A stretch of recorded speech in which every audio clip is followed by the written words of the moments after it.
At the very outset, I extend a warm welcome to each and every one of you for this important workshop on the modified Udan scheme, or as I like to call it, the Viksit Udan. In our Indian culture, what do we do when we begin a new chapter? We call our friends, we call our family, we call all of them who have contributed in the journey so far. That has been a mark of our Indian culture and our tradition. There is a beautiful Sanskrit expression, Sangachadvam Samvadadvam. Let us walk together, let us think together, let us move forward together. That spirit has guided our civilization for thousands of years. And I have envisioned today's workshop on very similar lines, on the very same spirit, when our Honorable Prime Minister Shri Narendra Modi ji launched Modified Udan in Jodhpur on 4th of July. We in the ministry, Mohan ji, our team in the ministry and everyone, we all thought that this new Udan scheme the launch of it should just not be merely issuing the guidelines, but it should be a moment where we are bringing the entire aviation family together to celebrate how far we have traveled together, to reflect on the lessons that we have learned together, and more importantly, to prepare ourselves for the much bigger journey that lies ahead of us. This is why all of us are here today. State governments, airlines, NSOP operators, airport operators, manufacturers, leasing partners, and every single stakeholder that we can think about in the aviation journey. Because Udan has not been the success of just the ministry, but it is the success of the whole family, the Indian aviation family, which is all of us that are here today. What is more exciting for me today in the launch of this scheme is how every single state and union territory have their representation here. Big round of applause to all of them, because we feel for the next 10 years, we know this has been a revolutionary scheme in the Ministry of Civil Aviation and Indian Civil Aviation also. And likewise, the steps that we are going to take forward for the next 10 years, the success depends on not only how the ministry is going to drive it, but how each and every stakeholder, especially we feel that the states are going to play a very important role in the next 10 years. So their representation here was very, very important and crucial. And I'm very happy to see that kind of representation here. If we talk about the last 10 years of Udan, the numbers have been repeated quite a lot, but I want to stress upon it again. 669 Udan routes, 95 Udan airports, heliports, water aerodromes, 3.5 lakh Udan flights, 1.66 crore Udan passengers. This has been the strength of our Udan scheme that our Prime Minister has launched for the last 10 years. Let us put our hands together for a huge round of applause for every stakeholder who has contributed in making this possible. These are some few numbers that we have talked about, but to make it possible, it was not an easy task. For last 10 years, everyone has put in their passionate efforts, who have contributed day and night through difficult challenges, which were not little in the last 10 years, especially in aviation. But all throughout, we have come through with such a successful scheme, which not only the country is proud of, but people across the world are proud of. For the pilot who at this very moment is landing safely at a remote airport, for the cabin crew members who welcomes first-time flyers with a huge smile on the face, for the air traffic controller who quietly guides hundreds of aircrafts every single day, for the CISF personnel standing alert around the clock at our airports, for the AMEs working through the day and night for departure of that early morning flight, and for every unseen hand who has contributed to our Honorable PM's Udan scheme, I strongly believe that aviation is all about teamwork, and all of us here are equal partners for this Udan mission. When there is Sabka Prayas, there is Sabka Udan. When there is Sabka Udan, there is Sabka Vikas. I want all of you to register this, that in 2001, India had 65 airports. But by 2014, from 2001 to 2014, from 65, we have increased the number to 75 airports, which is 9 airports in those 13 years. But in the last 12 years, from 2014 to 2026, we have added more than 90 airports, from 9 in the last 13 years to 90 in the next 12 years. And 55 unutilized and unserved airstrips have been revived and converted into operational airports. This transformatory growth, with India rising to become the third largest civil aviation domestic market, has been possible through the PM's far-sighted Udan vision. And the transformatory growth in the last 10 years, the traffic was mostly concentrated before that in only 6 of the major airports, leaving tier 2 and tier 3 cities mostly uncovered or underserved. But then the launch of National Civil Aviation Policy in 2016 under the visionary leadership of our Prime Minister transformed the picture that was there in the civil aviation of the country. When Modi ji launched Udan in 2016, it was more than just a scheme. He just changed the very philosophy of Indian civil aviation. And if we ask ourselves one simple question, how many of us during our childhood went with our family to the airport, not to fly, but to see an airport, not to fly ourselves, but to see the plane fly? One of the biggest things at those times in the airports was we used to have viewpoints at the airports, where people would come from the city. They would stop at the airport. They would bring their family. They would bring small kids to the airports, and they would show that, see, look at the aircraft, how it was flying. It was a wonder. It was like an eighth wonder in the country. And this was the times which we have gone through. I'm sure many of you remember those memories and remember those pictures. But today, if you look at the perception of aviation, it is so inclusive. The perception of having that viewpoint, having that boundary wall at the airport has totally disappeared. Where people used to come outside the airports to see the aircrafts and the airport activity, now they are proudly entering into the airport. They're getting their boarding pass. They're going through Digi Yatra. They're boarding that plane with a lot of aspiration, with a lot of pride. This is the change Udan has brought, not only in the Indian civil aviation picture, but to the common man of this country. And that is where the true strength of Udan lies. And our new generation, which is coming up, has been strongly associating with this growth that we are seeing in Indian civil aviation. And which is why? Because the new generation has many different classes that are coming in. What used to be very exclusive for a certain class of people who are able to utilize civil aviation. Now we have middle class, the neo-middle class, the lower income classes also trying to come and associate with civil aviation. And with this kind of activity happening at our airports, we have also tried to facilitate more and more services to them at our airports. And that is where the launch of Udan Yatri Cafe also came into picture.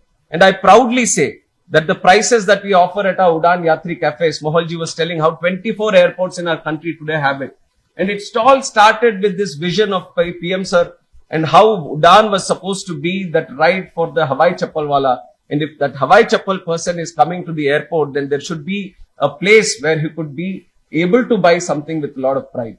So Udan Yatri Cafe, 10 rupees for water bottle, 10 rupees for tea, 20 rupees for coffee, 20 rupees for a samosa or a sandwich. Can you imagine these rates in any railway station? These are the rates that we are providing in the airports itself.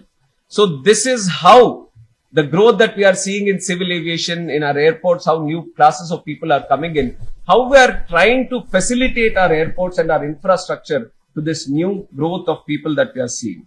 And also if you look at other things, I've talked about how the global uncertainties in the last 10 years have been there. But even then, we have been serving so strongly. And in fact, in the month of May, we have serviced more than 1.5 crore passengers.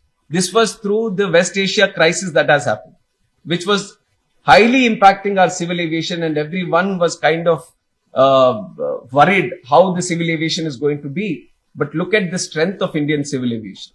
Even through the crisis, we have serviced more than 1.5 crore passengers in the month of May itself. So that is another strength that is going to drive the Udan mission for the next 10 years.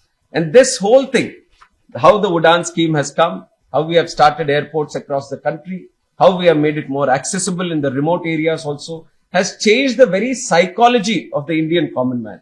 And if you see, I would like to ask each and every one of you, how many of you have traveled in the last 24 hours by air? Quite a few. If you take last 1 week, how many of you? If you take last 1 month, how many of you? I think that covers the entire hall mostly. So in the last 1 month, each and every one of us has traveled in an airplane. And this is how we are so strongly associated in our day-to-day activities. Maybe this sample size is not the best representation of the country, but if we ask the same sample size maybe 10 years ago or 20 years ago, the numbers would have been quite different. So the change that we have brought is right in front of us and what we are seeing. And some examples, if you take from Keshod to Ahmedabad, what used to be before an airport in Keshod, used to travel 8 to 9 hours by bus or by road or by rail, he has to come. And that was a different kind of challenge that used to present to him. But with the arrival of the airport in Keshod, he is able to travel with less than 1 hour. So the 7 hours of time that he is able to save, that is 7 hours extra for his family, 7 hours extra for his work, 7 hours extra for whatever his dream is or his work is. And you imagine how many times they might be able to travel utilizing this time that they save. And similarly, if you look at other examples through Udan where we have built the airports, Darbhanga, I don't know how many people are familiar with that place, but before they had an airport there, they also had a very similar challenge of trying to go to the nearest airport, which was more than 12 hours. And the roads were not proper, then it would take much more than that. If the weather was challenging, it would take much more than that. Today, they have seamless connectivity, not only to the metro cities within the country, but across the world, they are able to travel just by having that airport there. Kishangarh and many other examples are there like this, where people have benefited, the students have benefited, the farmers have also benefited. Now, whatever their produce is, the local produce, that is able to reach across the world within few hours or within a day's time, where especially the perishables that the farmers are able to produce, they're able to increase the income that they get on that.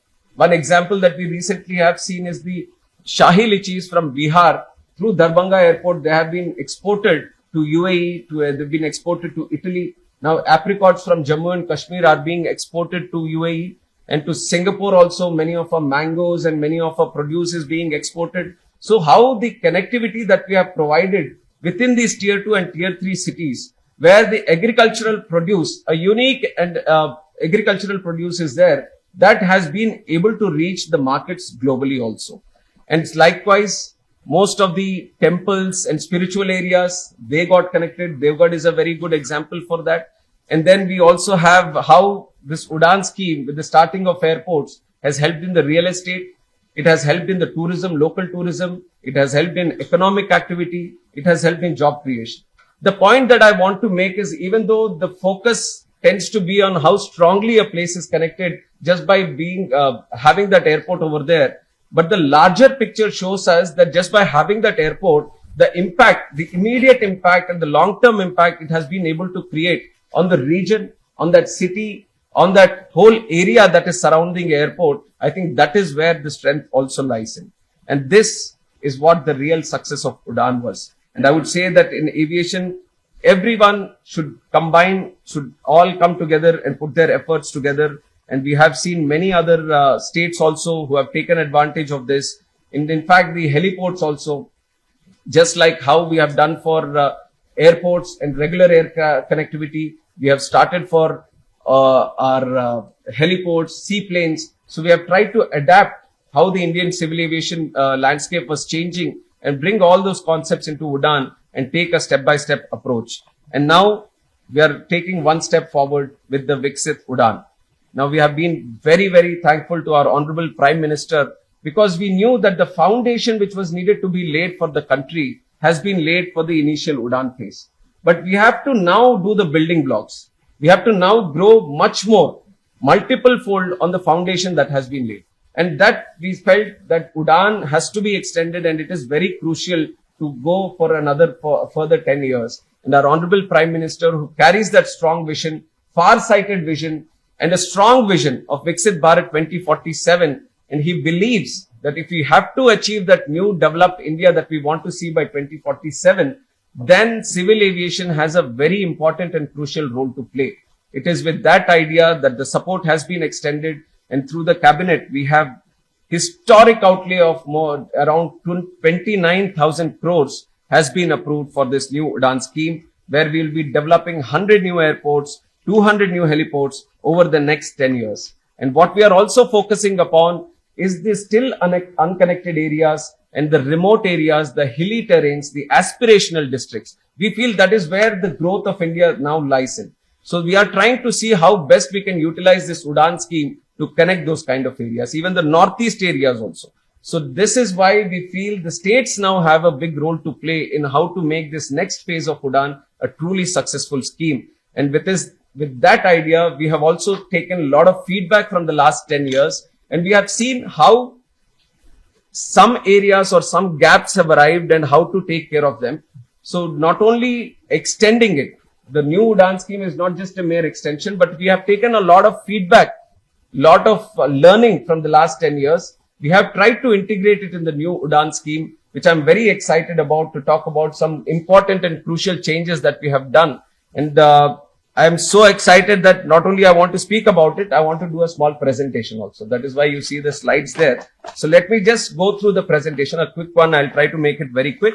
So the inception of RCS, which is the Regional Connectivity Scheme of Udan, you see the picture around 2014, how you see the green areas on the Indian map, how a lot of the areas are unconnected still from the civil aviation sector. So that is where we thought the potential lies. That is where the vision was there for our Honorable Prime Minister, that if we want to take the growth to each and every part of the country, if you want to make it more accessible for the people of this country, then those green areas that we see here have to be tapped into. And how do we do that? And that is where the birth of the civil aviation scheme has come in, which is the Regional Connectivity Scheme, Udan scheme, through the civil aviation policy. And in the civil aviation policy, some core issues that were talked about. Affordable pricing, because if you wanted to take it to the masses, you had to ensure that there was affordability in the whole pricing mechanism around the airlines and the air tickets. And then how do we develop more airports? We had to go to the hinterland, we have to go to the remote areas. So how do we develop the airports in those kind of locations? And then there was a challenge of, even after developing the airports, even after trying to regulate the airfare for a certain aspect, then how do we keep the operations continuous? So the option of viability gap funding also came into picture, and this became one of the core aspects of how do we see the national civil aviation policy. Now, going back to our PM Sir's vision, we said that the dream is to see a person wearing Hawai chappals flying Hawai Jahaj. So this was the mantra that we followed in our Udan scheme that we were doing, and it was all the vision of our Honorable Prime Minister. And then we launched the scheme in 2016. And we have seen in the last 10 years, now if you look at the map again, the India map, I've shown you the one in 2014, where you had found a lot of green areas, the empty areas. Now after 10 years of Udan, see how the whole India got covered. This is the success that we want to show you through the Udan scheme in the last 10 years. We have done 679 routes, 95 aerodromes, which includes heliports and water aerodromes, have been done. 9 airline operators have participated in this. 1.68 crore passengers have utilized this Udan scheme, and 3.58 lakh Udan routes have been operationalized. And if you look at the budgeting scenario for the infrastructure part, the capital expenditure in developing our aerodromes, we have spent around 4,838 crores. And the viability gap funding, where we talked about how we do it to the airlines so that they can operationalize the routes, we have spent another 4,881 crores. And this, some of the examples I've already talked about, and I want to go through them again. The Kishangarh Airport. So if people were to travel, before the airport was established, they were going to Jaipur, which was more than 100 kilometers. Kishangarh had an industry of more than 2,000 crores. A marble hub was there. So there was a need for connecting that place to not only rest of the country, but also across the world, because there was a lot of demand. There were destinations like Ajmer Sharif Dargah and Pushkar Temple, where people were coming in lakhs to those destinations. So when in 2017 we started the airport, now we see that because of the direct connectivity, there is a 40 to 50% increase in the real estate pricing around the airport, and 200 more jobs have been created there.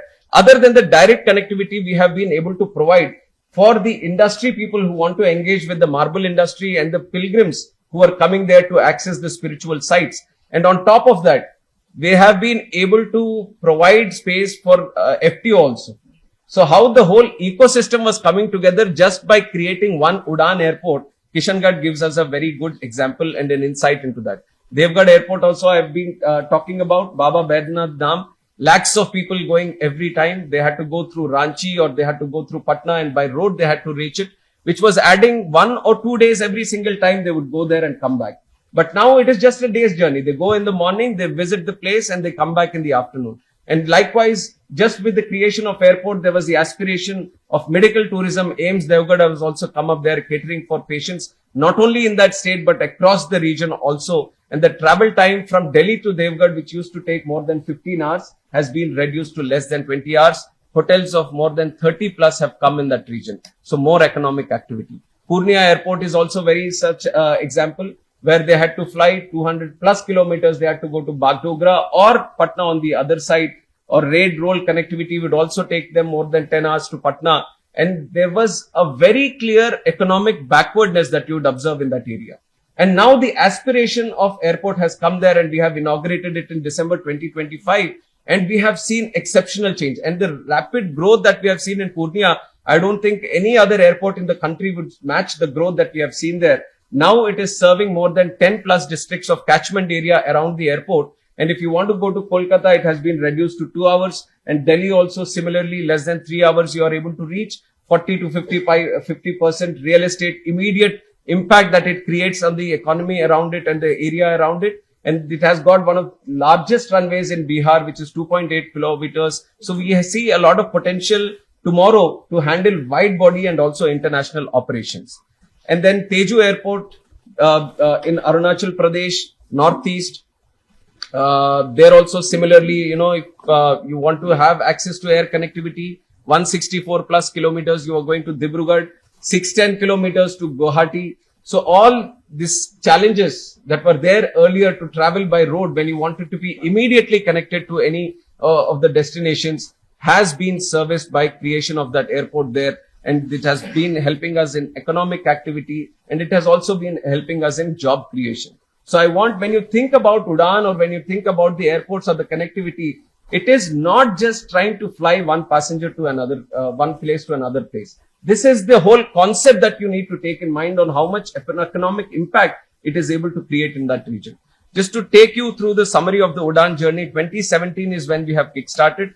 Then after that, we had some learnings. So this is the adaptability of the Udan scheme over the 10 years also. Then 2.0 came in, where we have put in priority areas. We have done slight enhancement to areas which were northeast or the hilly terrain, so that their additional support can be provided to them. Then came the 3.0 in 2018-19, where we felt seaplane operations can also be included, and we included them when we started in Kevadia, Gujarat. And 4.0, the small aircraft sub-scheme, because we felt regional aircraft was very, very important to unlock the tier 2 and tier 3 destinations. Airbus can't fly everywhere in the country, or Boeings can't fly everywhere in the country. You need to cater for the smaller planes also. That is when we brought in the 4.5, and to give that last mile connectivity to the shorter runway airports, this became very, very crucial. 5.0, where we had larger aircraft, smaller aircrafts, helicopters, seaplanes. So the whole entire holistic ecosystem has been created to Udan. So learnings over these 1.0, 2.0, 3.0 and 5.0, now we are stepping into the Viksit Udan, which is going to be for the next 10 years. And then we have approved, got it approved through the cabinet with the blessings of our Honorable Prime Minister, and an unimaginable amount.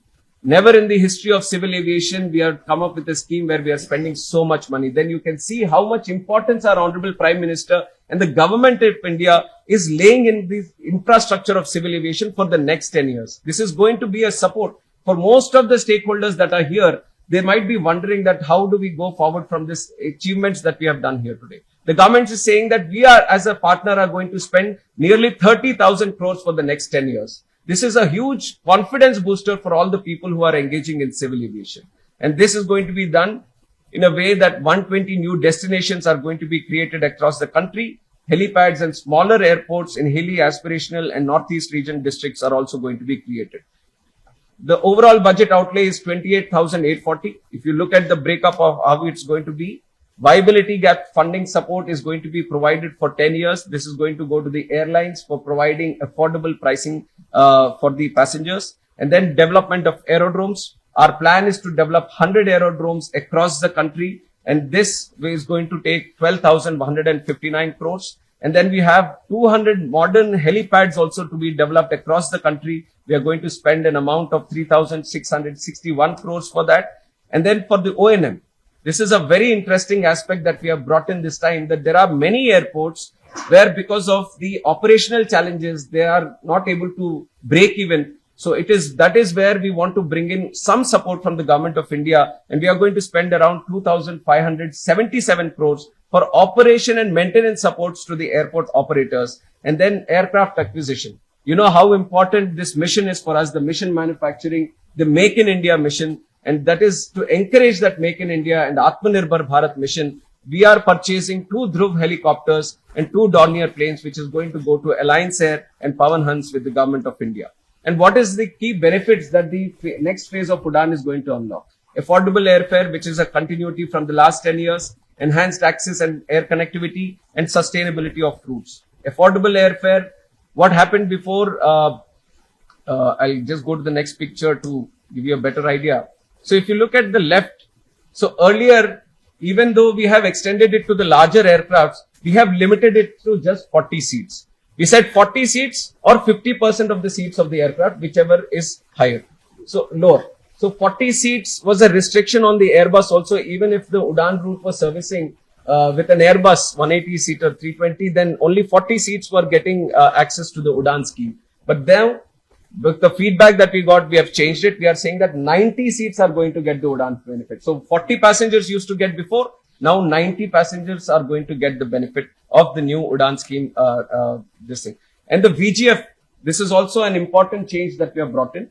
Earlier, we used to give 100% Udan scheme viability gap funding for 3 years to the airlines. And then we have seen that there have come up many different challenges on, not able to complete the route for 3 years, or many other challenges, or once you have completed the 3 years, then suddenly it was not serviceable again. So what the approach that we are taking right now is we are going to have it for 5 years, but in a tapered approach. The first 2 years is going to have 100% support. The third year, 75%, fourth year is 50%, and fifth year is 25%. Because the ultimate idea of any Udan route is to give you the spark. It is not that entirely the government is taking the liability of running the route forever. We want to give the spark. We want to have the people there get accustomed to air travel and to that route, so that the serviceability of the route is not just while the Udan scheme is extended, but for a longer time. So we have changed this from 3 years to 5 years in a tapered approach. And if you look at the other aspects that we have done, what states need to recognize this time is the 100 airports that we are trying to build. Earlier, when we are trying to pick up the airports and trying to build it, we have seen some operational delays because there was a lot of communication gap between the state and the center. We felt that this place was very, very aspirational and very important for us because we were looking at the map, India map, and we were looking at those green areas, heat maps, and we felt, okay, this location and airports need to be built. But from the ground, there were other challenges of land acquisition. There could be challenges of some other obstacles or feasibility challenges that were happening around the airport. So in the discussion itself, there was time that was being spent, and the actual groundbreaking and construction of the airport, what used to be envisioned to take 2 years was taking little 4 years or 5 years. So we were losing out on a lot of time in just the planning itself. So what we have changed right now is we are doing these 100 airports now through a challenge mode. We want the states only to work out everything and say that we are ready to build this airport. Now give us the Udan support from the center so that we can kickstart this immediately. So that is where recognizing those airports, recognizing what can be started immediately, this is going to be a task by the state government. The paperwork that happens before we actually groundbreak is reduced to the least minimum, and the time with which we can operate gets reduced also. And I've talked about how development of airports, we are giving the money. For development of heliports, we are giving the money. And also O&M, we are trying to support for the operations of the airports also. Atmanirbhar Bharat, 2 aircrafts and 2 helicopters we are doing. And then for the sustainability of routes, this is another change that we have brought in. When we take an airport as an underserved or unserved airport, earlier we were saying that if it has more than 7 flights taking off from that airport in a week, the Udan is not going to be applicable because the objective of the Udan has been achieved. Now we said we have to increase the scope of that. 7 is not the right number to calculate how many flights it has to be taken so that we call it a unserved or underserved airport. So we have increased it from 7 to 14. And if you take the priority areas, we have increased it up to 21. So you are going to get viability gap funding support for more number of air routes. And then the connectivity, we have put in a couple of other clauses. We have also said that let the connectivity not only stay between tier 2, tier 3 or tier 2 cities. We said that now if the airport has to be called a served airport, it has to have connectivity to at least 2 city pairs. It has to connect to those big cities where people actually want to go to. So that is also a condition we have put. And also 40,000 total passengers it has to carry. So these are some of the other ideas that we have brought in to increase the scope of the number of airlines that we need to cater for, number of routes that we cater for. And then earlier, the ministry used to decide with the airlines, or the airlines used to come up with the routes that these are the routes that we need to do. But we felt there have been a strong request from the states also that these are the important routes. They also have a better idea on how the movement of people are happening from the states and what are the aspirational routes that the states want. So we are going to give a priority to the state routes also this time. So states say that this is the route we want to be put under UDAN, then we are going to cater for it and we are going to give priority to the state routes also. And what are some of the benefits that we are going to see? So through the opportunities of the new extended UDAN, some of the important advantages that we lay out is we are going to identify airstrips and we are going to build the new airports. We are going to have multiple forms of central funding that is available through various forms. And we are going to see much better regional connectivity happening because of the changes that we have brought in, and regional cross-border trade access expansion and tourism, economic and inclusive growth. And if you look at the airlines, what used to be extended for 3 years now has been extended to 5 years. Now potential for scaling up operations because of this support and exclusivity of operations that has also been included in the next 10 years, and no airport charges and levies. This was also a very important extension through UDAN that we used to give, and it is also going to be extended this time. And we also see, because of the confidence that this whole UDAN scheme is creating for the next 10 years, we are going to see emergence of new regional airlines also. This has been a very strong dream from my side that I want to see more airlines come in the country, more new players, new entrants to come in the country. And I definitely feel that the vision that we are going ahead with the next, for the next 10 years, there are going to be new regional airlines that are going to come into the picture. The states can also start engaging in that idea. Can we have a regional airlines? Because if you see in the West, in the US and all, there are 4 or 5 airlines, and most of them, they have a headquarter in certain part of the country and they are operating. They've taken charge in that part of the country and they operate within that part. So can we also move into those kind of models where we have exclusivity in certain area where it is run, where airlines are coming and operating in 2 states, 3 states together and creating those innovative models. So that is something we expect in the next 10 years to happen. And if you look at the other stakeholders, lessor's demand for aircraft assets, that is going to exceptionally increase. So lessor business is going to go up very, very strongly. MRO business is going to go up. You already have an order book of more than 1,600 for the country. And this is going to create additional demand across the spectrum. We are not only saying that we want to see the big planes in the country. We have to see seaplanes. We have to see helicopters. We have to see multiple seating variety aircrafts operating in the country. So likewise, the MRO demand is also going to increase. Logistics and air cargo is something of a very important focus area for the ministry. We are trying to bring in some policy decisions in air cargo also because of the impact that it is able to create at the grassroots level, to the farmer level. So we feel air cargo needs to be given a big push, and through the UDAN scheme, we are going to see and ensure that these airports, and my idea was always how one district, one product was initiated by our Honorable Prime Minister. We want to focus on one airport, one product. We feel that one airport, there can be one product which can, it's not that we are restricting to one product, but we can see that how we can create an ecosystem so that that one specific product, which is of prime importance, of taking it from that place and giving the access to across the world. So states again have to guide us on what that product is going to be, so that the cargo infrastructure that we build in that airport really caters for a seamless connectivity of that cargo product across the world. It can be pharma, it can be electronics, it can be perishables, it can be flowers. So there are wide variety of options that we have. So how do we create that one product one airport kind of ecosystem. That is something which we are going to move ahead. And demand for ATF and fueling infrastructure, this is also going to rise. And like I've talked about, the agri markets. So with keeping this all in mind, I would like to say that let us all work together to achieve the Honorable Prime Minister's goal of Viksit Bharat 2047. I truly feel this is not just a task that the ministry has to achieve, but each and every one of you. You are all very important stakeholders in this. We believe in teamwork, and which is why we have called all the important stakeholders here. And we really envision that this is going to be a transformative scheme for the next 10 years. Civil aviation, for different reasons, has been looked at with a very different angle, but now it has become a very important ministry. Civil aviation, the kind of requests that we get, the kind of interministerial discussions that we are having, right from Home Ministry, External Affairs Ministry to Agriculture Ministry, all the important ministries are connected. So it is somewhat a very facilitating kind of ministry that you want to take one step ahead in any ministry. Civil aviation can give you that boost. You want to go forward in kinds of economic activity in any ministry, we are there to support you. So that crucialness for this civil aviation has been achieved now. States have also been realizing it. Now the support has also been extended from the government of India. Now it is all of us come together again. We have achieved a lot of success in 10 years.